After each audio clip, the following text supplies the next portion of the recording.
Welcome everyone to the Thursday edition of our Packers News live chat alongside Jim Owczarski. I am Olivia Reiner. The Packers strapped on their pads and hit the practice field as they gear up for this weekend's game against the Minnesota Vikings. We'll take a look at today's practice, who practiced, who didn't practice, plus we'll also look ahead to this weekend's matchup against the Vikings in just a moment. However, you know the drill. Before we begin, as always, you can be a part of our conversation. If you are over on Facebook, Periscope, or YouTube, leave us a question down in the chat. I know you have a lot of thoughts related to the trade deadline. We want to hear them all. Jim and I will get to some of those toward the end of our conversation today. More good injury news for the Packers. It just keeps coming. Left tackle David Bakhtiari practiced in pads today in a limited capacity for the first time in a week and a half as he's been dealing with a chest injury. Let's take a look back to this past weekend against the Texans. Right tackle Billy Turner slid over to left tackle in David Bakhtiari's presence, and backup tackle Rick Wagner started at right tackle. As a whole, the offensive line performed really well. They didn't give up a single sack, and quarterback Aaron Rodgers was only pressured once. How likely is it that the Packers play it safe with Bakhtiari, seeing as he's only been practicing in a limited capacity, and roll out the same offensive line this upcoming weekend against the Vikings? Yeah, this one is really interesting. I mean, they didn't rule Bakhtiari out last week, Olivia, until they had to get on the plane to Houston, and they elected not to travel him. Billy Turner was still over there taking some left tackle reps during the period we could see in practice. But David Bakhtiari was out there. He practiced. And so there's a part of me that feels it really is 50-50. I could see it either way. I don't know. Today might be, let's put it this way, tomorrow's injury report might give us a better idea. For instance, he was limited, but how does he feel after taking contact to the chest area, getting into those sets against, say, Zadarius Smith or whomever? What does he feel like the next day?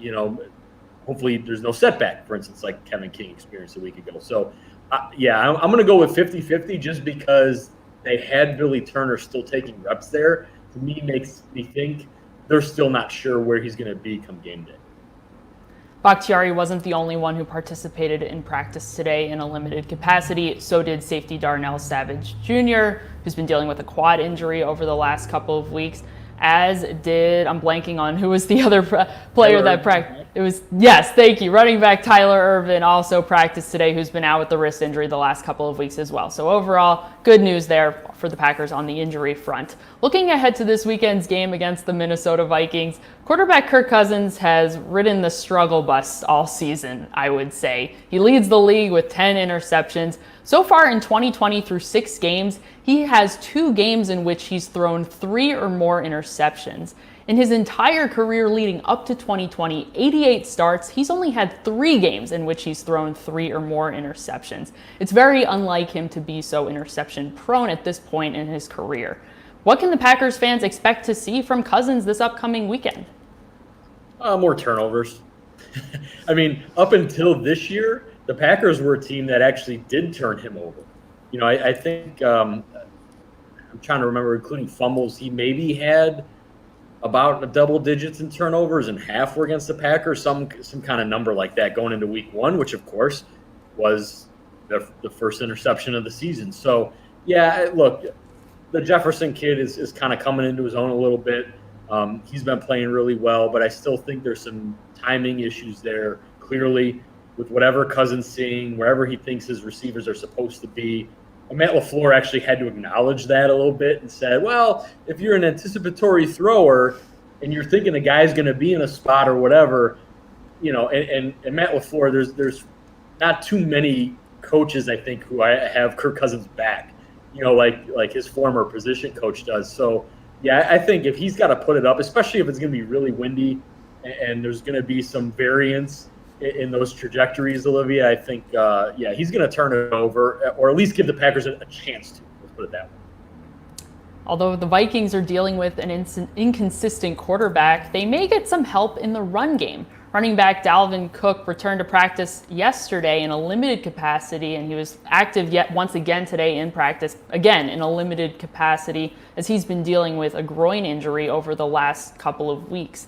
Cook could provide a very big boost to this team in the run game. Even though he missed a game against the Falcons a couple weeks ago, he still is 5th in the league in rushing yards with 489 total. What kind of boost can Cook provide to this Vikings run game, even though he's been dealing with this groin injury?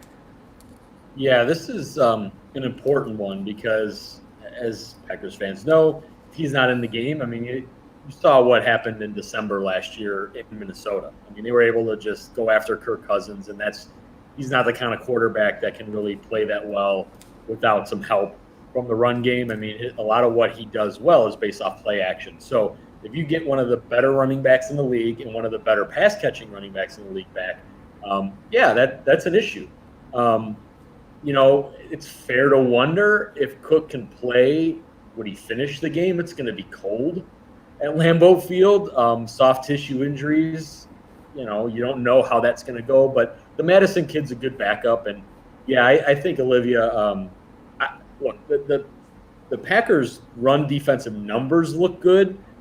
I still don't know if they've played a team that's really committed to running it other than Minnesota, maybe in week 1. So if Cook is back and the wind is up, that could really shorten the game. And really the only way I think Minnesota can stay in it is if those guys are healthy, effective, and they run it a lot. Green Bay is expecting up to 40 miles per hour winds, I believe, which, who knows, maybe everyone might get blown off the field. Who knows exactly what to expect from these winds. Undoubtedly, they will play some sort of role in the game on Sunday. Flipping it over to the defense, Packers fans, you might turn on the TV on Sunday, look across the line of scrimmage at the Vikings defensive front, and you may be like, who on earth are these people? The Vikings are down their 2 starting defensive ends that were starters at the beginning of the year. Defensive end Danielle Hunter was placed on season-ending IR as he's dealing with a herniated disc in his neck. And defensive end Yannick Ngakoue was traded away to the Ravens less than 2 months after the Vikings acquired him. How capable are the Vikings of dialing up the pressure, even though they're down 2 of their starting pass rushers?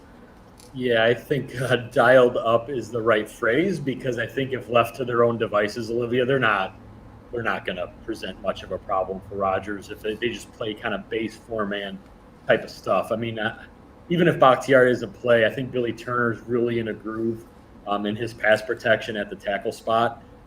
Rick Wagner obviously knows what he's doing as well in that regard, and they're just not the pass rush of old that you're used to seeing out of the Vikings. So I think if there's going to be pressure, Mike Zimmer's going to have to help create it. And that's through linebackers, through safeties, and blitzes. And normally Aaron Rodgers is salivating at that idea. It didn't work that great against Tampa, but Anthony Barr's not playing. You got Kendricks. I mean, Minnesota doesn't have that kind of athlete that the Bucs did. So, yeah, there's a part of me, Olivia, that thinks they're going to have to throw a lot against the wall, and that generally doesn't work against an Aaron Rodgers offense. Let's take a look over at some questions on Facebook, Periscope, and YouTube. Thank you all so much for joining us. Lovely to see you on this Thursday night before some Thursday night football. If you have not yet gotten your question in, please, it's not too late. Leave it down there right now. Let's start with Todd. Todd points out, doesn't it seem that the Packers have better depth on their roster this year, perhaps maybe compared to years in the past? If you look at a game like last weekend's against the Houston Texans, running back Aaron Jones was out with a calf injury. Who stepped up? It was running back Jamal Williams. Even A.J. Dillon got in there and took some snaps, but mostly it was the Jamal Williams show, putting together 114 all-purpose yards, and he scored a touchdown. Cornerback Kevin King was also unable to go. He's been dealing with a quad injury. Cornerback Josh Jackson stepped up in his place. He didn't allow a single touchdown. How deep is this Packers roster this season? Yeah, I'd say it's a credit first to coaching and front office. I mean, you got to bring in the talent. You got to be able to coach it. Now, last year, the Packers we didn't have these conversations. Key players weren't hurt. So they kind of rolled with their top 22, top 25, and this year they have not had that luxury. So those guys are playing well, and you need that to bridge the gaps. I mean, other than Lane Taylor, they haven't, and they've had some IR stints, sure, but those guys have come back or will come back. And so you've needed guys to bridge the gap, and that's what we've seen thus far. And yeah, that's a testament. I don't know if you want to have certain guys playing 13 games, we'll put it that way, but to play 2 to 4, in the construct of the team, I think they're able to do that. Thanks, Todd.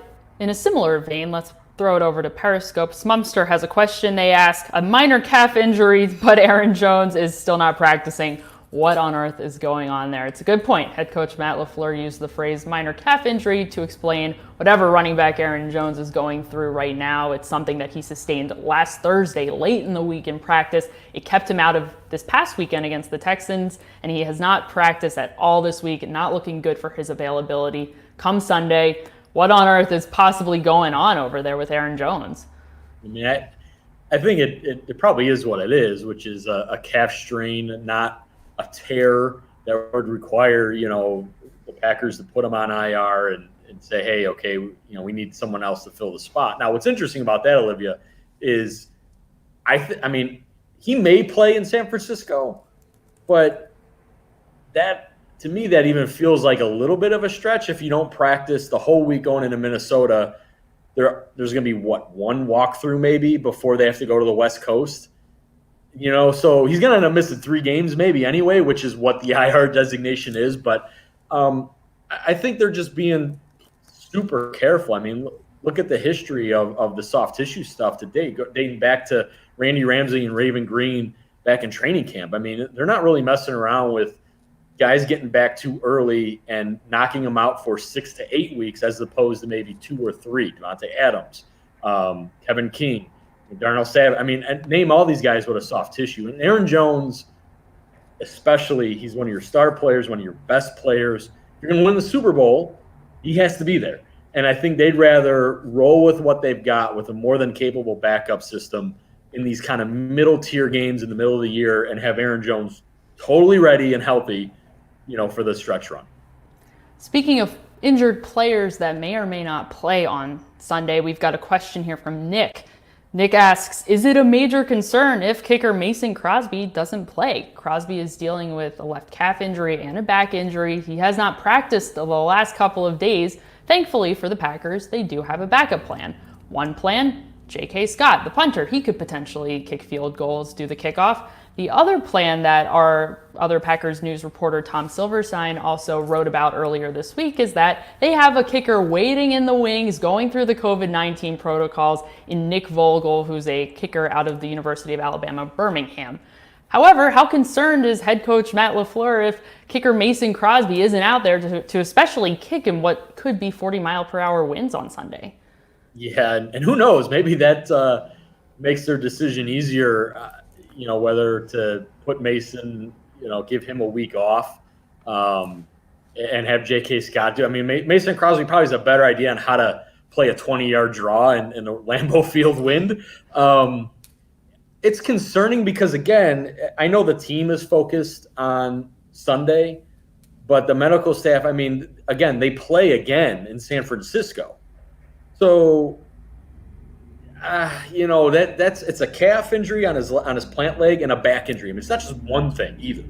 So who knows? I think there has to be a little bit of concern, and maybe what they do with Vogel, Olivia, signals where that's at, and not just Sunday. It could mean, look, they need to get this guy on the roster, so some other team doesn't call him, over the weekend, and because look, they don't have the time now to get another kicker if Mason can't go in San Francisco.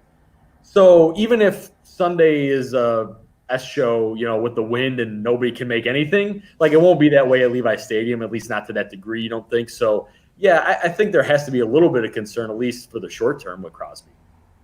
Absolutely. Thank you, Nick, so much for your question. Let's take a question here from Robbie over on Facebook. Robbie asks, how's the injuries on the defensive side of the ball? Also, what's the status on Mason? Good news for you, Robbie. We did just answer that about Mason, but looking at the first part of your question, as we mentioned earlier in our show, cornerback Kevin King, who's been dealing with a quad injury, he did not practice today. Head coach Matt LaFleur said today that King did, in fact, suffer a setback last week, which is why he was unable to play this past weekend. Bad news there for King. However, Cornerback Josh Jackson, every single game that he's seen increased snaps, he has progressed a little bit. How confident are the Packers in Jackson that he is able to fill in for King once again this weekend? Yeah, they've the coaches have said he's improved, since that second half in Atlanta, which, let's face it, it started off a little rocky. Some missed tackles and a touchdown, I want to say, or more than a couple touchdowns against Atlanta, where you saw 37 in the vicinity. Tampa, Jerry Gray said, look, Jair Alexander gets Mike Evans. Let's shade some coverage over to Josh Jackson. They did that to give him a little bit of help. They thought he tackled better. And then, in Houston, you didn't see 37 getting picked on or really in some trails type situations. So Mike Pettin felt, hey, he knew he was the guy. And that kind of helped the preparation, the practice week. Matt LaFleur said on Wednesday, Olivia, I want to say that, hey, Josh Jackson's going to have another opportunity. So they kind of knew even the other, midweek that Jackson might have to go. And so, I think if he can show something here, Olivia, I mean, look, Kevin King's going to be a free agent. Josh Jackson's going to be on the roster next year. So there's a little bit of an audition here as well for a job next year. To a degree, even if Kevin King comes back in a week, 2 weeks, and reclaims that position. Also injured, Darnell Savage Jr. running around, looks like he's good to go on the back end. Chris Barnes, it was a biceps deal, not a shoulder in Houston. He looks like he's back doing things where he's going to be. Raven Green as well, left with an oblique. He's been participating. So they're banged up a little bit, but it feels like other than King, the group, Tyler Lancaster even has been practicing with his shoulder. So I think guys are getting healthier or at least able to practice with what they've got. Additionally, inside linebacker Christian Kirksey returned to practice this week. He's been on injured reserve for the last 3 weeks, and now that he's finally returned to practice, he has another 3 weeks to either be activated to the 53-man roster or to be placed on season-ending IR. Certainly more likely that he will be activated at some point within these next 21 days. We've also got some people asking in the comments any update on Allen Lazard. Jerron wants to know, will wide receiver Allen Lazard play this week? He is in the same boat as Christian Kirksey. They both started practicing the same day yesterday, and they both have 21 days until the Packers need to make a decision on when to activate them or to put them on season-ending IR. When should Packers fans expect to see Lazard and Kirksey back in action? Yeah, I don't think Kirksey is going to be back right away. I mean, Lazard, our colleague Tom Silverstein doesn't think he'll play. I mean, again, he had core muscle surgery. That's not a joke. I mean, it's great that he's been back at practice after 3 weeks, 4 weeks, but it is still just a couple days of practice. Is he ready to kind of take the pounding, so to speak? But he's practicing in full, right, Olivia? I mean, I haven't really seen him have to. I mean, he's back running with Devontae Adams. I mean, he looks good, and if Equanimeous St. Brown was able to go, I kind of. Look, if this is a fantasy football question, I don't think I'd start him. But if it's, I don't know who the roster move would be. They'd have to cut somebody to make room for him. With Tyler Ervin back, I don't know. There's a part of me that feels like give him a full week of practice, and then whatever they do next week, and then maybe reevaluate that going into San Francisco. There you have it from our fantasy football insider, Jim Owczarski. We always appreciate your insight, Jim. And we always appreciate everybody's questions today. Thank you so much, everyone, for your thoughtful, insightful questions. We will be back tomorrow to do yet another live stream. So if we did not get to your questions, don't worry about it. Come with them tomorrow, and we will give it another go then. For Jim Owczarski, I'm Olivia Reiner. We'll see you next time.